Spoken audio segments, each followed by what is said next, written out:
Welcome students. Applied physics 2 की आज की क्लास में हम चैप्टर 2 वेव ऑप्टिक्स, इसका topics difference between interference and diffraction यानी व्यतिकरण और विवर्तन में अंतर, इसका डिस्कशन करेंगे। साथ ही साथ डिफ्रैक्शन से संबंधित कुछ न्यूमेरिकल भी सॉल्व करेंगे। तो स्टार्ट करते हैं। Difference between interference and diffraction, विवर्तन यानी विवर्तन तथा व्यतिकरण में अंतर या व्यतिकरण तथा विवर्तन में अंतर। हम लेफ्ट साइड में इंटरफेरेंस और राइट साइड में डिफ्रैक्शन यानी व्यतिकरण और विवर्तन, इसमें अंतर करेंगे। पहला अंतर, interference is result of superposition of light waves coming from to coherent light sources. Interference is result of superposition of light waves coming from two coherent sources. Lights must be come from two coherent sources, then interference take place in medium. यानी दो कला संबद्ध प्रकाश स्रोतों से आने वाली प्रकाश तरंगों के अध्यारोपण से व्यतिकरण होता है। तो दो कला संबद्ध प्रकाश स्रोतों से जब भी प्रकाश आएगा, एक डायरेक्शन में चलेगा, तो प्रकाश तरंगों का अध्यारोपण होगा और उनसे व्यतिकरण होता है। इसके विपरीत diffraction is result of superposition of secondary wavelets. Diffraction is result of superposition of secondary wavelets. Secondary wavelets play important role. Secondary wavelets of some wave front of same wave front originated from monochromatic light source. Here wave front is same and secondary wavelets are originated from same wave front and secondary wavelets. These superposition of these secondary wavelets give diffraction pattern or result the diffraction pattern. यानी एक ही तरंगाग्र के विभिन्न बिंदुओं से उत्पन्न द्वितीयक तरंगिकाओं के मध्य अध्यारोपण से विवर्तन होता है। तो तरंगाग्र क्या है? ऐसे प्लेन या ऐसी सरफेसेस जिनमें स्थित सभी यानी तरंग के चलने यानी हमारा लाइट वेव जहां भी चल रहा है उसमें जो हमारे सभी कण हैं कंपन कर रहे हैं, अगर वो कण किसी तल में है और उनकी फेस सेम है तो वो जो सरफेस है वो हमारा तरंगाग्र कहलाता है। तो तरंगाग्र में स्थित हर एक पॉइंट हाइगेंस के अनुसार हर एक कण सेकेंडरी वेवलेट्स का सोर्स होता है और वहां से द्वितीयक तरंगिकाएं हर दिशा में निकलती हैं। तो ये सेकेंडरी वेवलेट्स या द्वितीयक तरंगिकाएं ये निकलती हैं और फिर ये इनके मध्य अध्यारोपण होता है यानी इनका सुपरपोजिशन होता है और उससे हमारा डिफ्रैक्शन या विवर्तन रिजल्ट होता है। इस तरह से हमारे इंटरफेरेंस के लिए टू कोहेरेंट सोर्सेस की आवश्यकता होती है, जबकि डिफ्रैक्शन में कोहेरेंट सोर्स की आवश्यकता नहीं होती। केवल सेकेंडरी वेवलेट्स के मध्य सुपरपोजिशन या अध्यारोपण होने से डिफ्रैक्शन या विवर्तन हमें डिफ्रैक्शन फ्रिंजेस दिखाई देती हैं। Second difference, intensity of all bright fringes are same. Intensity of all bright fringes is same and intensity of all dark fringes is same. इसका क्या सेंस है? सभी दीप्त फ्रिंजों की तीव्रता समान होती है, यानी सभी ब्राइट फ्रिंजों की तीव्रता समान होती है और तथा सभी अदीप्त फ्रिंजों की तीव्रता समान होती है। यानी इंटरफेरेंस में जितनी भी ब्राइट फ्रिंजेस बनती हैं वो सभी समान तीव्रता की होती हैं और जितनी डार्क फ्रिंजेस बनती हैं वो भी सभी समान तीव्रता की होती हैं। डार्क की आपस में इक्वल होती है तीव्रता और ब्राइट फ्रिंजेस की आपस में इक्वल होती है। तो ये सेंस है। तो इस तरह से हमारी डार्क फ्रिंजेस सभी समान तीव्रता की बनती हैं और ब्राइट फ्रिंजेस भी सभी एक समान तीव्रता की बनती हैं इंटरफेरेंस में। जबकि इसके उल्टा intensity of bright fringes in diffraction pattern very rapidly. Intensity of bright fringes in diffraction pattern very change होता है वेरी रैपिडली और decreases very rapidly, decreases very fast on either side of screen. यानी screen के दोनों side किधर भी जाएं हम, ये इंटेंसिटी लगातार घटती रहती है। विवर्तन में दीप्त फ्रिंजों की तीव्रता बहुत तेजी से घटती है स्क्रीन के केंद्र से दूर जाने पर। यानी हम स्क्रीन के केंद्र से दूर किसी भी डायरेक्शन में जाए तो विवर्तन फ्रिंजों यानी दीप्त फ्रिंजों की तीव्रता बहुत तेजी से घटती है। ये हमने देख चुके हैं। I0 और नेक्स्ट I0/22, नेक्स्ट I0/62। तो इस तरह से लगातार घटती रहती है हमारी फ्रिंजों की तीव्रता। और यहाँ पर फ्रिंजों की तीव्रता सभी जो ब्राइट फ्रिंजेस हैं इंटरफेरेंस में समान तीव्रता की मिलती हैं, और यहाँ पर सभी ब्राइट फ्रिंजेस अलग अलग तीव्रता की मिल रही हैं। तो ये हमारा डिफ्रैक्शन में और इंटरफेरेंस में डिफरेंस हो गया। और साथ ही साथ सभी अदीप्त फ्रिंजों की तीव्रता समान होती है। यहाँ जो डार्क फ्रिंजेस की तीव्रता है वो डिफ्रैक्शन में समान होती है, जबकि ब्राइट फ्रिंजेस की तीव्रता वो ऑर्डर बढ़ने पर लगातार घटती है। तो इस तरह से हमारी ये ब्राइट फ्रिंजेस की तीव्रता विवर्तन में या डिफ्रैक्शन में लगातार घटती है।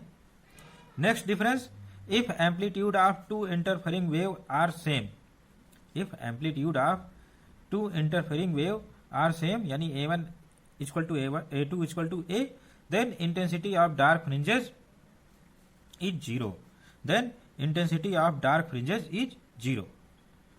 Hence it is easy to differentiate between dark and bright fringes. तो विवर्तन में इंटरफेरेंस में या व्यतिकरण में यदि दो व्यतिकारी तरंगों के आयाम समान हैं, यदि दो व्यतिकारी तरंगों यानी जो कोहेरेंट सोर्सेस से लाइट आ रही है उनके एम्पलीट्यूड समान है, तो अदीप्त फ्रिंजों की तीव्रता शून्य हो जाती है, यानी हमारे डार्क फ्रिंजेस की तीव्रता शून्य हो जाती है। तो इस तरह से हमारी डार्क फ्रिंजेस की तीव्रता या इंटेंसिटी कंट्रोल करने का हमारे पास मेथड है। हमारे जो दो कोहेरेंट सोर्स से लाइट आ रही है वो समान आयाम की, समान एम्पलीट्यूड की हो, तो अदीप्त फ्रिंजों यानी डार्क फ्रिंजेस की तीव्रता हमारी शून्य हो जाती है। तो इस तरह से हमारी डार्क और ब्राइट फ्रिंजेस में भेद कर पाना आसान होता है। तो लाइट और नो लाइट के बीच में हमें डिफरेंस करना होता है, तो ये आसान है। जबकि डिफ्रैक्शन में क्या है, intensity of secondary minima is never 0। यहां पर डार्क फ्रिंजेस की तीव्रता शून्य हो सकती है, जबकि इधर डार्क फ्रिंजेस की तीव्रता यानी सेकेंडरी मिनिमा की तीव्रता कभी 0 नहीं हो सकती। We have no control on intensity of secondary minima, we have no control on intensity of secondary minima, hence there is no sharp distinction between secondary maxima and secondary minima. यानी निम्निष्ठ की तीव्रता कभी शून्य नहीं होती विवर्तन के केस में। द्वितीयक निम्निष्ठ की तीव्रता विवर्तन में नियंत्रित नहीं की जा सकती किसी भी मेथड द्वारा। अतः द्वितीयक उच्चिष्ठ और द्वितीयक निम्निष्ठ के मध्य अंतर बहुत ही कम स्पष्ट हो पाता है। तो इनको पहचानने में हमें थोड़ी सी दिक्कत का सामना करना पड़ सकता है। तो ओवरऑल ये डिफरेंस क्या मिला, हमारी इंटरफेरेंस में हमारे पास अच्छी पकड़ है कि हम हमारे जो डार्क फ्रिंजेस हैं उनकी इंटेंसिटी 0 कर सकते हैं। कब कर सकते हैं, जब हमारे दो कोहेरेंट सोर्सेस से या कला संबद्ध प्रकाश स्रोतों से निकलने वाली प्रकाश की आयाम समान हो जाए तो डार्क फ्रिंजेस की तीव्रता समान हो जाती है और इस डार्क फ्रिंजेस की तीव्रता 0 हो जाती है। तो इस तरह से हम दीप्त और अदीप्त यानी ब्राइट और डार्क फ्रिंजेस में भेद आसानी से कर सकते हैं, अंतर आसानी से कर सकते हैं। जबकि डिफ्रैक्शन में ये चीज पॉसिबल नहीं है। Intensity of secondary minima can not be achieved 0। तो इस तरह से हमें जो हमारे व्यतिकरण पैटर्न है, डिफ्रैक्शन पैटर्न है, उसमें हम अपने फ्रिंजेस के बीच में थोड़ा मुश्किल से अंतर कर पाते हैं, क्योंकि द्वितीयक उच्चिष्ठ की तीव्रता भी लगातार घटती रहती है और निम्निष्ठ सेकेंडरी मिनिमा यानी जो हमारी डार्क फ्रिंजेस हैं उनकी तीव्रता समान होती है। सभी डार्क फ्रिंजेस की तीव्रता समान होती है, इसलिए हम द्वितीयक उच्चिष्ठ, सेकेंडरी मैक्सिमा और सेकेंडरी मिनिमा में बहुत ही तीव्रता का कम अंतर होता है, इसलिए हम इनको स्पष्ट रूप से डिस्टिंग्विश या पहचान नहीं पाते हैं। तो ये हमारा इंटेंसिटी का फर्क हो गया। Fourth number, width of interference fringes यानी dark and bright fringes, width of dark and bright fringes is same. In interference width of dark and bright fringes is same, यानी व्यतिकरण में फ्रिंजों की चौड़ाई दीप्त और अदीप्त फ्रिंजों की चौड़ाई समान होती है। ये हम देख चुके हैं फार्मूले से, जो इंटरफेरेंस के डेरिवेशन में आया था, W equal to D lambda upon small d equal to W dash. तो इस तरह से हमारी इंटरफेरेंस में जो फ्रिंजेस बनती हैं डार्क और ब्राइट, इनकी तीव्रता, इनकी चौड़ाई समान होती है। Width of our dark and bright fringes in interference is same. W equal to D lambda upon small d equal to W dash. इसके उल्टा width of secondary maxima and secondary minima are same, width of secondary maxima and secondary minima are same, but width of principal maxima is different or double of secondary minima and secondary maxima। यानी द्वितीयक उच्चिष्ट तथा द्वितीयक निम्निष्ठ समान चौड़ाई के होते हैं, द्वितीयक उच्चिष्ट और द्वितीयक निम्निष्ठ समान चौड़ाई के होते हैं। और ये क्या होते हैं? W equal to W dash equal to D lambda upon small d, जैसा हमारे इंटरफेरेंस के केस में आ रहा है, यहां तक सेम है। परंतु मुख्य उच्चिष्ट की चौड़ाई समान नहीं होती, इनके साथ मुख्य उच्चिष्ट की चौड़ाई अलग अलग होती है, दोगुनी होती है। W0 equal to 2 D lambda upon small D. तो इस तरह से हमारा मुख्य उच्चिष्ट दुगनी चौड़ाई का होता है, W0 equal to 2 D lambda upon small d. Next difference, a number of fringes nearly 50 to 60 fringes are seen in interference pattern। A number of fringes nearly 50 to 60 fringes are seen in our interference pattern। व्यतिकरण pattern में बहुत सारी लगभग 50 से 60 fringes दिखाई दे जाती हैं। तो हमारा फील्ड ऑफ व्यू काफी लार्जर होता है इंटरफेरेंस के केस में, जबकि only few maxima fourth, generally fourth and fifth order are seen in diffraction pattern. यानी केवल कुछ ही उच्चिष्ट फोर्थ या fifth order diffraction pattern is seen या दिखाई देता है हमें डिफ्रैक्शन पैटर्न में। तो इस तरह से ये नंबर ऑफ फ्रिंजेस का भी अंतर हो गया। इंटरफेरेंस में बहुत सारी फ्रिंजेस दिखाई देती हैं, 50 से 60, कभी कभी 100 फ्रिंजेस दिखाई दे जाती हैं, जबकि डिफ्रैक्शन में मुश्किल से फोर्थ या फिफ्थ ऑर्डर तक हम डिफ्रैक्शन या विवर्तन देख सकते हैं। इससे ज्यादा के लिए हमें और बहुत ही सेंसिटिव ऑपरेटर्स की जरूरत पड़ेगी, क्योंकि जो हमारे सेकेंडरी मैक्सिमा की इंटेंसिटी है वो लगातार घटती रहती है। तो इससे हमें जो हमारे मैक्सिमा और मिनिमा के बीच का डिफरेंस है, सेकेंडरी मैक्सिमा और मिनिमा के बीच का इंटेंसिटी का, वो बहुत कम हो जाता है। इस कारण से हमें आगे डिफ्रैक्शन पैटर्न दिखाई नहीं देता है। फोर्थ और फिफ्थ फ्रिंजेस के बाद, ब्राइट फ्रिंजेस के बाद हमें नहीं दिखाई देती हैं आगे की फ्रिंजेस। तो ये रहे हमारे इंटरफेरेंस और डिफ्रैक्शन में अंतर, इनको समराइज करते हैं। हमें इंटरफेरेंस के लिए 2 कला संबद्ध प्रकाश स्रोतों की आवश्यकता होती है, जबकि डिफ्रैक्शन में कला संबद्ध प्रकाश स्रोतों की आवश्यकता नहीं होती है। वो एक ही तरंगाग्र के विभिन्न बिंदुओं से निकलने वाली सेकेंडरी वेवलेट्स यानी द्वितीयक तरंगिकाओं के मध्य अध्यारोपण से डिफ्रैक्शन हो जाता है। और फिर intensity of all bright fringes is same in interference, यानी व्यतिकरण में सभी ब्राइट फ्रिंजेस की तीव्रता समान होती है, जबकि विवर्तन में ब्राइट फ्रिंजेस की तीव्रता समान नहीं होती है। ब्राइट फ्रिंजेस की तीव्रता लगातार वैरी करती है और घटती रहती है हमें स्क्रीन से दूर जाने पर। फिर 2 व्यतिकारी तरंगों की हम मिनिमम इंटेंसिटी यानी डार्क फ्रिंजेस की तीव्रता को 0 रख सकते हैं।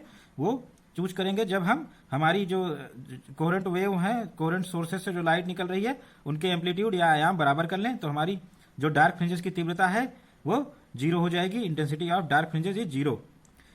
जबकि ऐसी कोई सुविधा नहीं है इसमें डिफ्रैक्शन के केस में। हमारी intensity of secondary minima can not be never 0, can never be 0, क्योंकि हमारे पास इनकी तीव्रता कंट्रोल करने के लिए कोई पैरामीटर या अन्य कोई डिवाइस नहीं है जिससे हमारे डार्क फ्रिंजेस की तीव्रता विवर्तन में या डिफ्रैक्शन में कंट्रोल की जा सके। इस कारण से ये हमारा डार्क और ब्राइट फ्रिंजेस में अंतर कर पाना बहुत उतना सुगम नहीं होता। Next, width of interference fringes, यानी व्यतिकरण में डार्क और ब्राइट फ्रिंजेस की चौड़ाई समान होती है, जो कि W equal to D lambda upon small d ये होती है। यहां पर विवर्तन में सभी सेकेंडरी मैक्सिमा और मिनिमा की चौड़ाई समान होती है, D lambda upon small D, जबकि मुख्य उच्चिष्ट की चौड़ाई अलग होती है, वो सभी फेजेस की दोगुनी होती है, यानी W0 equal to 2 D lambda upon small d. और लास्ट डिफरेंस है नंबर ऑफ फ्रिंजेस सीन करने का। तो a number of fringes are seen in interference pattern. व्यतिकरण में बहुत सारी फ्रिंजेस दिखाई देती हैं, इनकी संख्या लगभग 50, 60 या 100 के आसपास हो सकती है, जबकि हमारे डिफ्रैक्शन में कुछ ही फ्रिंजेस दिखाई देती हैं, तो इनकी संख्या 10, 12 इत्यादि हो सकती है। तो इस तरह से ये नंबर ऑफ फ्रिंजेस का भी अंतर हो गया। तो ये रहा हमारा डिफ्रैक्शन और इंटरफेरेंस और डिफ्रैक्शन में अंतर या डिफरेंस। अब हम डिफ्रैक्शन से रिलेटेड या विवर्तन से रिलेटेड कुछ न्यूमेरिकल सॉल्व करेंगे। तो पहला न्यूमेरिकल हम लेते हैं 700 एंगस्ट्रॉम वेवलेंथ या तरंग दैर्ध्य का समतल तरंगाग्र यानी वेवफ्रंट 4 mm चौड़ी स्लिट पर आपतित होता है। यानी विड्थ ऑफ स्लिट हमारी 4 mm हो गई और वेवलेंथ जो यूज की जा रही है 7000 एंगस्ट्रॉम की है। तो इसमें मुख्य उच्चिष्ट की चौड़ाई 1.4 mm है, यानी width of principal maxima is 1.4 mm। Then calculate distance between slit and screen. तो पर्दे और स्लिट के मध्य दूरी यानी स्लिट व स्क्रीन के मध्य दूरी ज्ञात कीजिए।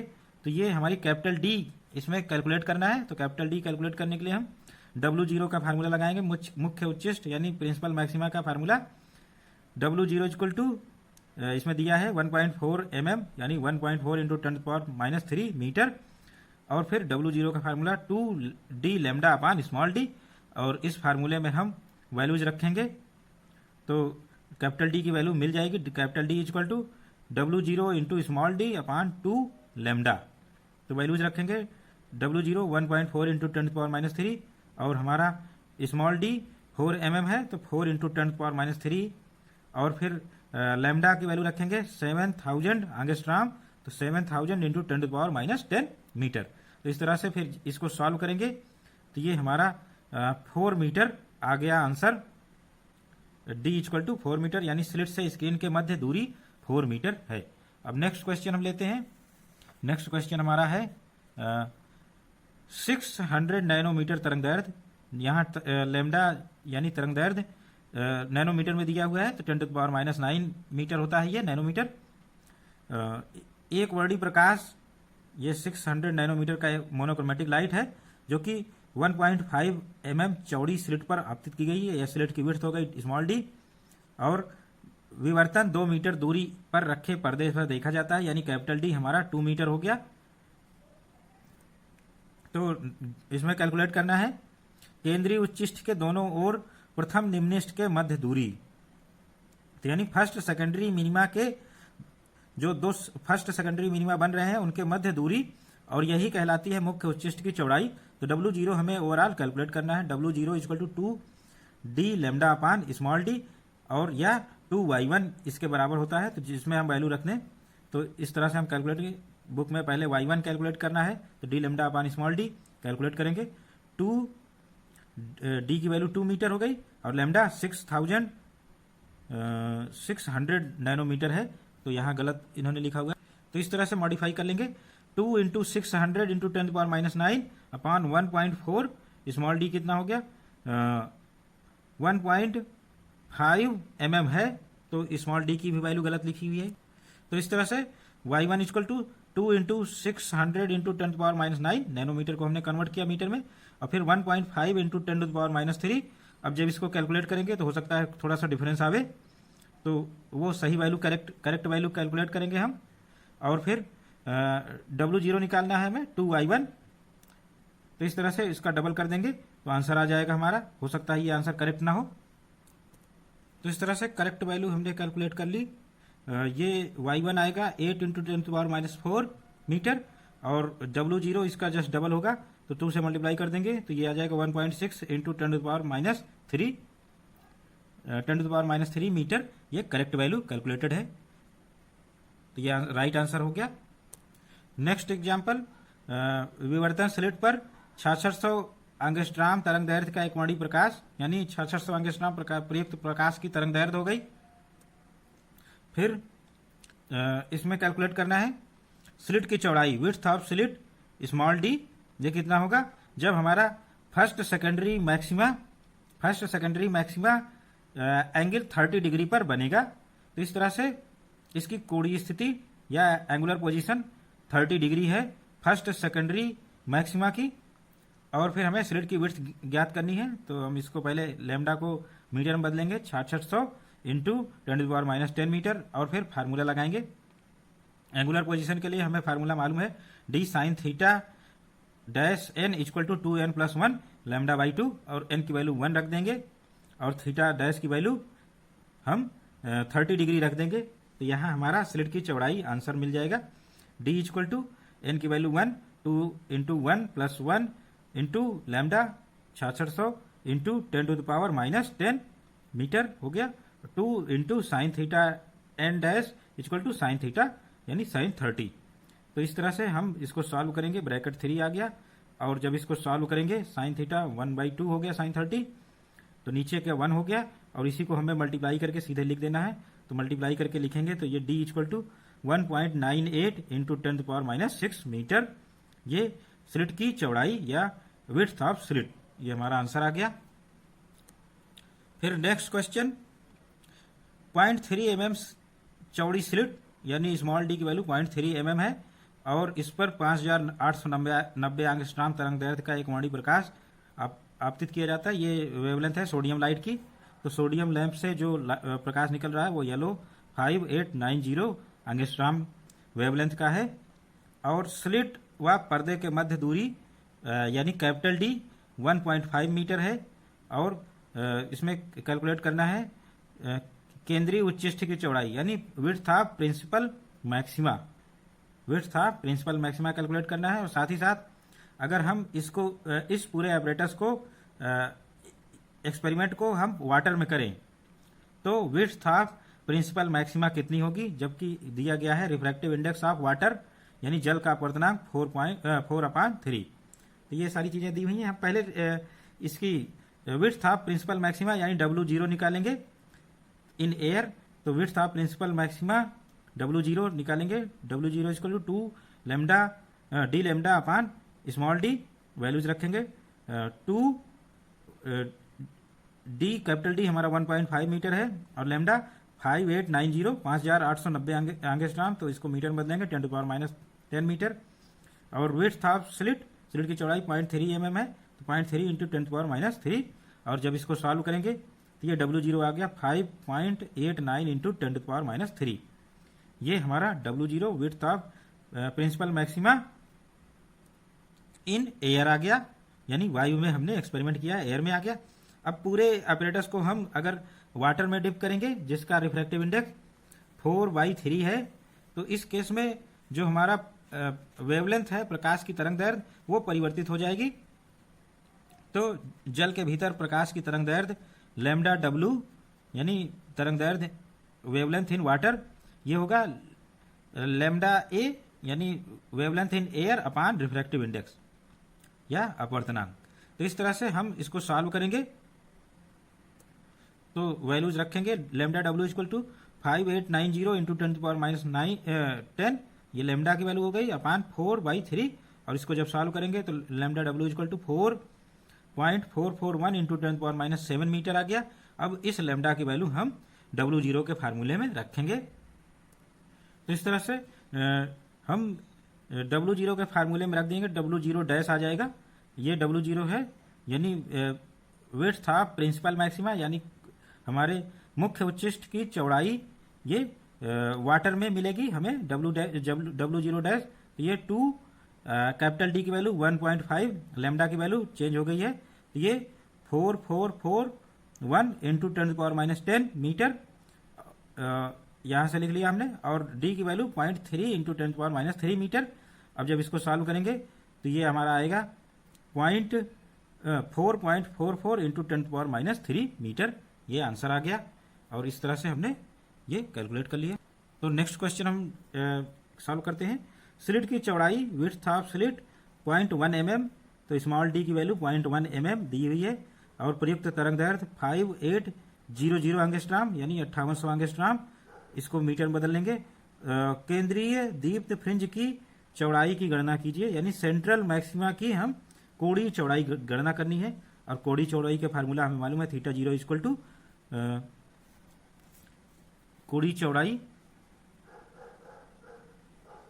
तो इस तरह से हम जो एंगुलर विड्थ निकालनी है हमें कोणीय चौड़ाई केंद्रीय या सेंट्रल मैक्सिमा की θ0 equal to 2 lambda upon small d, ये हम कैलकुलेशन कर लेंगे। क्वेश्चन हम एक बार फिर से देख लेते हैं। स्लिट की चौड़ाई width of slit is 0.1 mm, प्रयुक्त तरंग दैर्ध्य यानी लैम्डा 5800 एंगस्ट्रॉम, 5800 एंगस्ट्रॉम। तो इस तरह से हम कैलकुलेट करते हैं theta zero equal to 2 lambda by small D. तो इसमें वैल्यू रख देंगे theta zero equal to 2 lambda की वैल्यू रखेंगे 5800 एंगस्ट्रॉम, यानी 5800 इंटू 10⁻10। और width of slit small D 0.1 into 10⁻3। और फिर इसको सॉल्व करेंगे हम। सॉल्व करने पर 11.6 इंटू 10⁻7 ये ऊपर से आया और नीचे 10⁻4 हो गया। और फिर इसको सॉल्व करेंगे 11.6 इंटू 10⁻3 यानी 1.16 इंटू 10⁻2 मीटर नहीं होगा, इसका यूनिट रेडियन में होगा। चूंकि ये एंगुलर विड्थ है, कोणीय चौड़ाई, तो इसका यूनिट जो होगा वो रेडियन में आएगा, क्योंकि लैम्डा मीटर डी मीटर, तो ये एक दूसरे का कैंसिल कर देंगे मीटर, तो रेडियन में ही थीटा जीरो हमारा आएगा। नेक्स्ट एग्जांपल हम देखते हैं। A plane wave front of light 6000 angstrom is allowed to fall, यानी वेवलेंथ हमारा दिया हुआ है तरंगदैर्घ्य 6000 angstrom and width of slit is 0.05 centimetre. Width of slit is 0.05 centimetre and screen is placed at distance 1 meter, capital D is 1 meter. Then calculate distance of secondary maxima and distance of first secondary maxima and width of principal maxima and angular width of principal maxima. तो हम बारी बारी से calculate करते हैं। पहले distance of secondary maxima. तो secondary maxima के लिए हम इस इक्वेशन में जो हमारा जनरल इक्वेशन है Y N dash equal to 2n+1 D lambda upon 2d, इसमें n की वैल्यू 2 रखेंगे तो सेकेंडरी मैक्सिमा की पोजीशन मिल जाएगी हमें। तो Y dash equal to 2 into 2+1 और d की वैल्यू 1 मीटर है और लैम्डा हमारा 6000 इंटू 10⁻10 यानी 6 इंटू 10⁻7 6 इंटू 10⁻7 मीटर यहाँ रखेंगे अपॉन 2 स्मॉल डी की वैल्यू 5 इंटू 10⁻4। ये स्मॉल डी की वैल्यू 0.045 सेंटीमीटर थी, इसको मीटर में बदलेंगे 5 इंटू 10⁻4 मीटर आ जाएगा। और इसको सॉल्व करेंगे 3 इंटू 10⁻3 मीटर, हमारा y2 डैश आ गया। इस तरह से सेकेंडरी मैक्सिमा की स्क्रीन के सेंटर से दूरी मिल गई।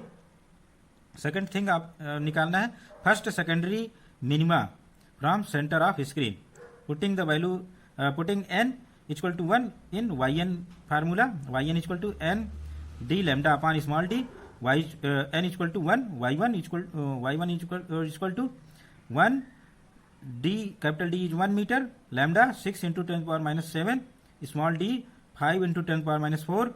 Then we calculate y1 and on solving 1.2 into 10⁻3 metre. This is the answer. Next part width of principal maxima W0, मुख्य उच्चिष्ट की चौड़ाई W0 निकालनी है। तो 2 लैम्डा d अपान स्मॉल d, हम चाहे तो यहाँ का जो वैल्यू है y1 की इसी को दुगना कर दें तो हमारा आंसर आ जाएगा, या सीधे सीधे इंडिविजुअल वैल्यू पुट करें 2 into 1 6 into 10⁻7 upon 5 into 10⁻4 and on solving 2.4 into 10⁻3 metre, ये हमारा आंसर आ गया।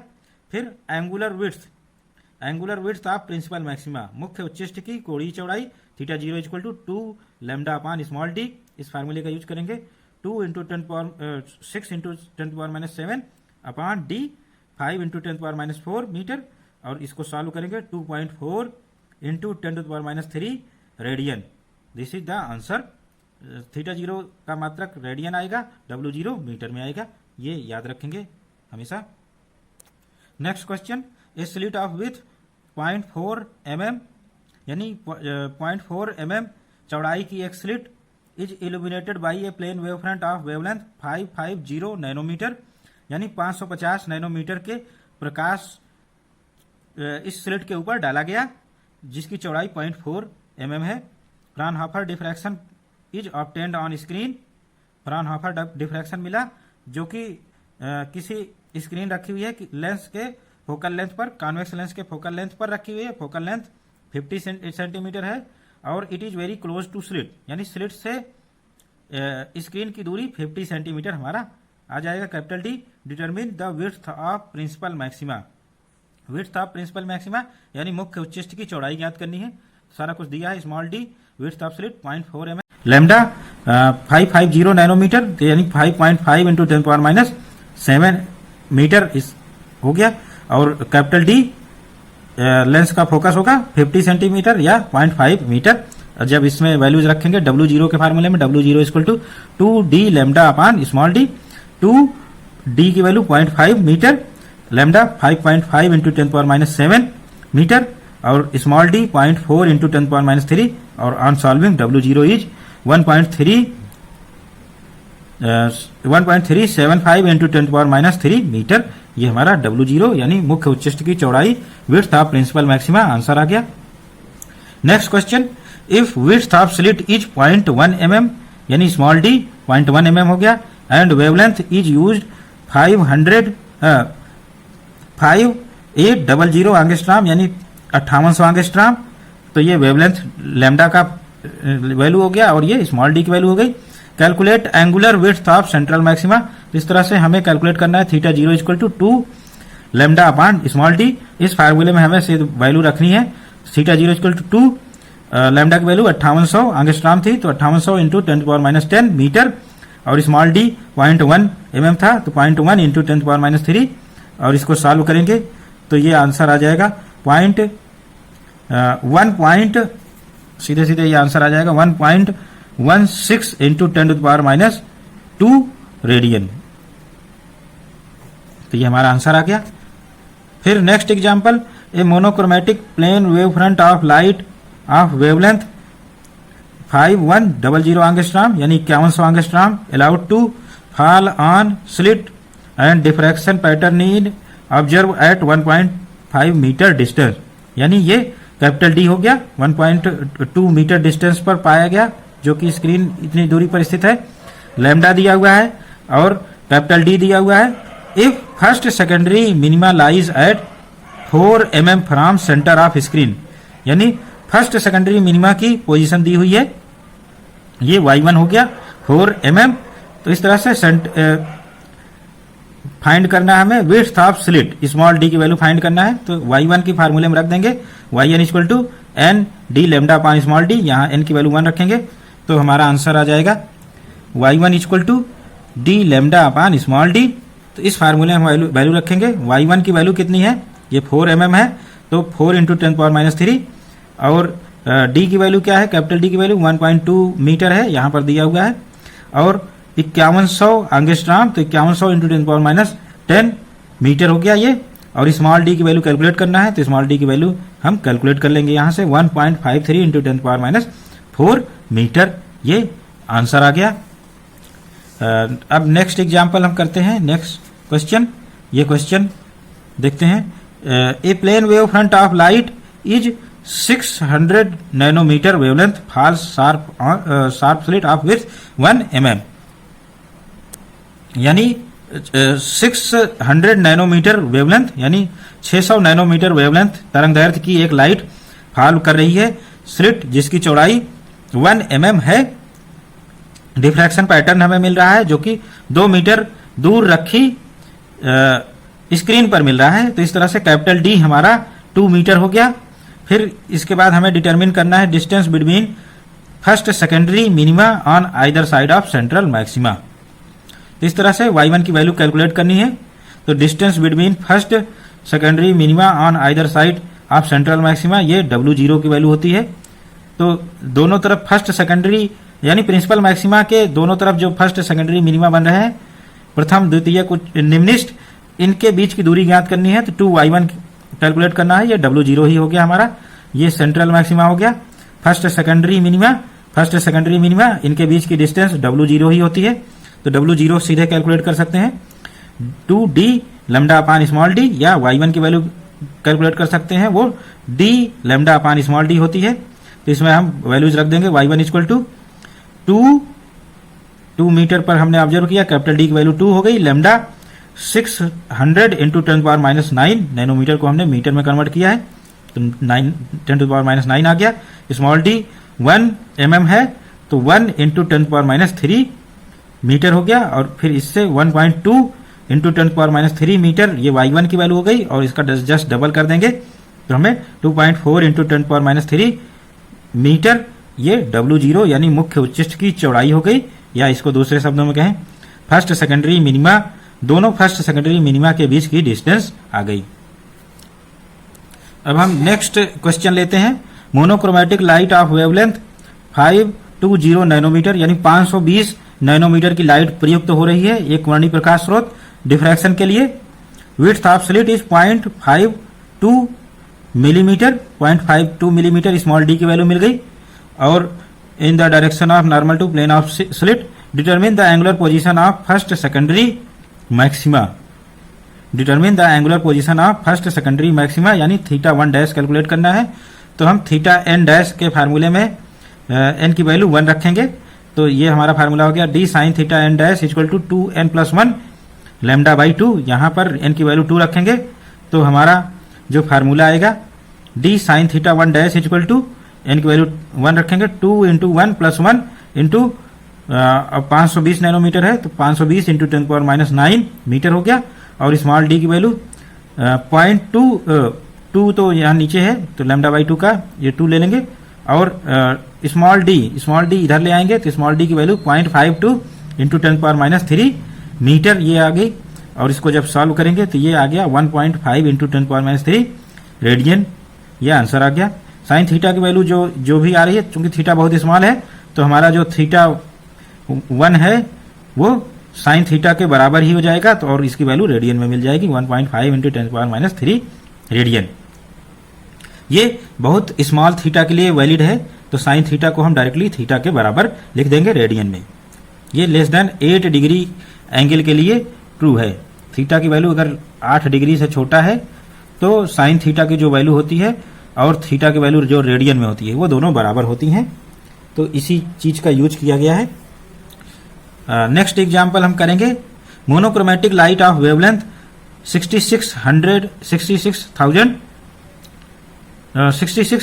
एंगस्ट्रॉम यानी 6600 एंगस्ट्रॉम की एक वर्णी प्रकाश स्रोत यूज की गई है जो जिससे हमें डिफ्रैक्शन पैटर्न ऑब्जर्व हुआ है। तो what would be width of slit की चौड़ाई क्या होगी जब angular position of first maxima is 30 degree. When angular position of first maxima is 30 degree, angular position of first minima is 30 degree. तो हमारे फर्स्ट सेकेंडरी मैक्सिमा की position दी हुई है थीटा इसके लिए, और फर्स्ट सेकेंडरी मिनिमा के लिए 30 डिग्री। तो हम दोनों चीजों के लिए फार्मूला लगाएंगे। हमारा सेकेंडरी मैक्सिमा के लिए d sin θn equal to 2n+1 λ/2। इस फार्मूले में n की वैल्यू 1 रखेंगे। फर्स्ट सेकेंडरी मैक्सिमा के लिए हम n की वैल्यू 1 रखेंगे, तो हमारा जो स्मॉल d आएगा उसकी वैल्यू मिलेगी small d equal to 2n+1। n की वैल्यू अभी 1 नहीं रखी गई है तो n की वैल्यू 1 रखेंगे, और थीटा की वैल्यू 30 डिग्री रखेंगे। तो d equal to 2 into 1+1 into 6600 into 10⁻⁻10, इसको मीटर में बदला है एंगस्ट्रॉम को, और 2 इंटू साइन 30 डिग्री। अब फिर जब इसको सॉल्व करेंगे तो ये 1.98 इंटू 10⁻⁶ मीटर आ गया आंसर। और फिर हम मिनिमा के लिए फर्स्ट सेकेंडरी मिनिमा के लिए ये कंडीशन n सेकेंडरी मिनिमा की क्या कंडीशन है, sine theta d sine theta n equal to n lambda. और फिर यहाँ पर sine theta n left side में राइट साइड में ले जाएंगे, d equal to n lambda upon sine theta की वैल्यू हम 30 डिग्री रखेंगे और n की वैल्यू 1 रखेंगे। तो हमारा जो आंसर आएगा d equal to 1 into 6600 into 10⁻10 sine 30 degree, sine 30 degree का मान 1/2, और फिर जब इसको रखेंगे तो 1.32 इंटू 10⁻6 मीटर। ये स्लिट की विड्थ आ गई। दोनों केसेस में स्लिट की विड्थ आ गई हमारी अलग अलग है।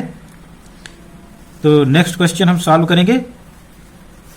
नेक्स्ट क्वेश्चन क्या है, plane wave front of wavelength of light 5890 angstrom falls on a slit of width 0.4 mm, यानी 5890 एंगस्ट्रॉम की एक लाइट है मोनोक्रोमेटिक लाइट जो कि एक स्लिट पर 0.4 mm स्लिट की विड्थ है उस पर पड़ी है। तो स्मॉल d की वैल्यू 0.4 mm हो गई। और फिर स्लिट और स्क्रीन के मध्य दूरी 1 मीटर है, तो ये कैपिटल D है 1 मीटर, कैपिटल D की वैल्यू 1 मीटर हो गई। Determine the width of central maxima, यानी मुख्य उच्चिष्ट की चौड़ाई ज्ञात करनी है। If whole apparatus immerse in water, यदि पूरा एपरेटस वाटर में इमर्ज कर दिया जाए तो विड्थ ऑफ सेंट्रल मैक्सिमा यानी मुख्य उच्चिष्ट की कोणीय चौड़ाई कितनी बदल जाएगी, यानी कितनी हो जाएगी, ये निकालना है।